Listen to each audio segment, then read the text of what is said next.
ബ്രസീലിന്റെ ആ കാത്തിരിപ്പിന് വിരാമം. അതെ, ബ്രസീലിന്റെ പുതിയ ഹെഡ് കോച്ച് കാർലോ അഞ്ചലോട്ടി.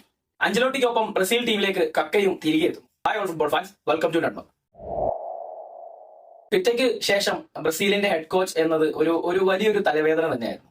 ശരിക്കും ആരാധകർക്കും ബ്രസീലിന്റെ ഫുട്ബോൾ ടീമിനും മൊത്തത്തിൽ ഒരു തലവേദന പിടിച്ചൊരു ഏർപ്പാടായിരുന്നു. ടിറ്റയ്ക്ക് ശേഷം അവർ രണ്ട് മാനേജർമാരെ പരീക്ഷിച്ചു. രണ്ടും അത്ര എന്താ പറയാ വർക്കായില്ല എന്ന് വേണം പറയാൻ. നമ്മൾ കണ്ടതാണ് ബ്രസീലിന്റെ ഒരു അവസ്ഥ, നമ്മൾ കണ്ടതാണ്. കഴിഞ്ഞ ഒരു വേൾഡ് കപ്പിന് ശേഷം അല്ലെങ്കിൽ ബ്രസീലിന്റെ അവസ്ഥ വളരെ മോശമായിരുന്നു. അപ്പൊ അതിന് ഇടയിൽ രണ്ട് മാനേജർമാർ വന്നു. അപ്പോ രണ്ടുപേരിലും ബ്രസീൽ ടീം ഒരു രീതിയിലുമുള്ള പെർഫോമൻസ് കാഴ്ചവെക്കുന്നതായിട്ട് എനിക്ക് തോന്നിയില്ല. അപ്പൊ അതിന്റെ ഭാഗമായിട്ട് ഇപ്പോ ബ്രസീൽ പകരം ഒരു ഹെഡ് കോച്ചിനെ കൊണ്ടുവന്നിരിക്കുന്നത് മറ്റാരുമല്ല, എല്ലാവർക്കും അറിയാമല്ലോ, കാർലോ അൻസലോട്ടി. അതായത് എന്താ പറയാ, മാനേജർമാരുടെ ഒരു പട്ടിക എടുത്ത് നോക്കിക്കഴിഞ്ഞാൽ അതിലെ ഏറ്റവും വലിയ ഒരു മാനേജർ തന്നെയാണ്, ഒരു ജയന്റ് ഹെഡ് കോച്ചിനെ തന്നെയാണ് ബ്രസീൽ ഹയർ ചെയ്തിരിക്കുന്നത് എന്ന് നമുക്ക് മനസ്സിലാകും. അപ്പോൾ കാർലോ അൻസലോട്ടിയെ പറ്റി പറയുകയാണെങ്കിൽ ആള് ഇപ്പോ റയൽ മാഡ്രിഡിൽ നിന്നാണ് വരുന്നത്. അപ്പോൾ ആളുടെ ഇപ്പോഴത്തെ ഒരു സിറ്റുവേഷൻ, ആളൊരു ജയന്റ് ആണ്. റയൽ മാഡ്രിഡിനെ എന്താ പറയാ, റയൽ മാഡ്രിഡിന്റെ എല്ലാമായിരുന്നു. പക്ഷെ എന്നെ സംബന്ധിച്ച് ഞാൻ നോക്കുമ്പോൾ കഴിഞ്ഞ ഒരു സീസൺ കാർലോ അൻസലോട്ടിക്ക് എത്രത്തോളം അടിപൊളിയായിരുന്നു എന്ന് ചോദിച്ചു കഴിഞ്ഞാൽ അതിനകത്ത് നമുക്ക് വലിയ അഭിപ്രായമില്ല. കാരണം ബാഴ്സയുമായിട്ട് 4 El Clasico പരാജയപ്പെട്ടിട്ടാണ് Carlo Ancelotti Real മാഡ്രിഡിൽ നിന്ന് ബ്രസീലിലേക്ക് വണ്ടി കയറിയിരിക്കുന്നത്. അപ്പോൾ അത് അതൊരു എന്താ പറയാ, ഇപ്പോ അതിനെ ഒരു പ്രശ്നമാക്കി ഫുട്ബോൾ ലോകം കാണുന്നില്ല എന്നാണ് എനിക്ക് തോന്നുന്നത്. കാരണം ബ്രസീലിലേക്കാണ് വരുന്നത് കാർലോ അൻസലോട്ടിയാണ്. അപ്പോൾ അത് ഒരു സംഭവം തന്നെയാണ്. ഇപ്പോൾ കാർലോ അൻസലോട്ടിയെ സംബന്ധിച്ചിടത്തോളം ഒരു സൂപ്പർ ടീമിനെയൊക്കെ പരിശീലിപ്പിച്ച് വളരെ എക്സ്പീരിയൻസ് ഉള്ള ഒരു മാനേജറാണ്. അപ്പോൾ ആളിനെ പോലെയുള്ള ഒരു മാനേജർ തന്നെയാണ് ബ്രസീൽ എന്ന ടീമിന് അത്യാവശ്യം. കാരണം അവിടെ ഉള്ള എല്ലാ പ്ലേയേഴ്സും സൂപ്പർ പ്ലേയേഴ്സ് ആണ്. അപ്പോൾ ബ്രസീൽ എന്ന ടീമിനെ സംബന്ധിച്ച് കാർലോ അൻസലോട്ടിയെ പോലെയൊക്കെയുള്ള ഒരു മാനേജറിനെ അവർക്ക് അത്യാവശ്യമായിരുന്നു. അതായത് ഇത്രയും വലിയ താരങ്ങൾ, അതായത് മാർക്കറ്റ് വാല്യൂവിലൊക്കെ ഒരുപാട് വലിയ അല്ലെങ്കിൽ ടാലന്റഡ് ആയിട്ടും ഒക്കെ വലിയ ക്ലബ്ബുകളിൽ കളിക്കുന്ന ഒരു പ്ലേയേഴ്സിന്റെ ഒരു കേന്ദ്രമാണ് ബ്രസീൽ എന്ന് പറയുന്നത്. അപ്പോൾ അവിടെ പ്ലേയേഴ്സിനെ ഒന്നിപ്പിച്ച് നടത്താനും അല്ലെങ്കിൽ അവരെ കോർഡിനേറ്റ് ചെയ്യാനും ഒക്കെ ഇതേപോലെ സൂപ്പർ ടീമുകളെ പരിശീലിപ്പിച്ച് എക്സ്പീരിയൻസ് ഉള്ള ഒരു മാനേജർക്ക് മാത്രമേ കഴിയൂ എന്ന് എനിക്ക് തോന്നുന്നുണ്ട്. അല്ലെങ്കിൽ അത്ര എക്സ്പീരിയൻസ് ഉള്ള മാനേജർമാർക്ക് മാത്രമേ കഴിയൂ. അപ്പോൾ ബ്രസീലിനെ സംബന്ധിച്ച് കാർലോ അൻസലോട്ടിയുടെ വരവ് അത് ഫുട്ബോൾ ലോകം മുഴുവൻ ഭയക്കേണ്ടിയിരിക്കുന്നു എന്ന് തന്നെ നമുക്ക് പറയേണ്ടി വരും.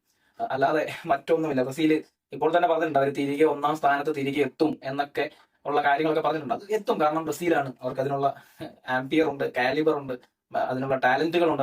അവരത് എത്തുക തന്നെ ചെയ്യും.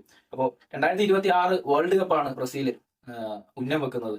കാർലോയിലൂടെ അവർ ഉന്നം വെക്കുന്നത് തന്നെയാണ്. പിന്നെ കാർലോ അൻസലോട്ടി പിന്നെ ഒരു കാര്യം കൂടി പറയുന്നത്, കക്കയെ തന്റെ അസിസ്റ്റന്റ് മാനേജറായിട്ട് കക്കയെ വേണം എന്ന് പറഞ്ഞിട്ടുണ്ട്. അപ്പൊ അതിന്റെ ഒരു ചർച്ച നടക്കുന്നുണ്ട്. ഒരുപക്ഷെ കക്ക തിരികെ അസിസ്റ്റന്റ് മാനേജർ എന്ന റോളിൽ ബ്രസീൽ ടീമിലേക്ക് തിരിച്ചെത്തിയേക്കാം. കക്കയുടെയൊക്കെ വരവ് ടീമിൽ ഒരുപാട് ഗുണം ചെയ്യും എന്നുള്ള കാര്യത്തിൽ യാതൊരു സംശയവുമില്ല. പിന്നെ പറയാനാണെങ്കിൽ പ്ലേയേഴ്സ് കുറെ പേര് ഇപ്പോ കുറെ ഫോമിലേക്ക് വന്നിട്ടുണ്ട്. അപ്പൊ അതില് കാസിമിറോയെ കാർലോ അൻസലോട്ടി കോളിലൂടെ സംസാരിച്ചു എന്ന ന്യൂസുകൾ പുറത്തു വരുന്നുണ്ട്. അപ്പൊ കാർലോയുടെ ഒരു ഫേവറേറ്റ് ബ്രസീലിയൻ മിഡ്ഫീൽഡർ ആണ് കാസിമിറോ എന്ന് പറയുന്നത്.